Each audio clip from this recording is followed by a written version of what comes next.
वेङ्कटेशो वासुदेवः प्रद्युम्नोऽमितविक्रमः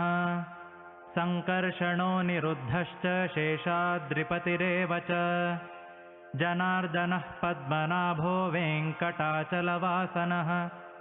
सृष्टिकर्ता जगन्नाथो माधवो भक्तवत्सलः गोविन्दो गोपतिः कृष्णः केशवो गरुडध्वजः वराहो वामनश्चैव नारायण अधोक्षजः श्रीधरः पुण्डरीकाक्षः सर्वदेवस्तुतो हरिः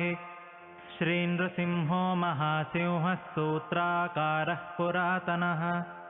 रमानाथो महीभर्ता भूधरः पुरुषोत्तमः चोलपुत्रप्रियः शान्तो ब्रह्मादीनां वरप्रदः श्रीनिधिः सर्वभूतानां भयकृद्भय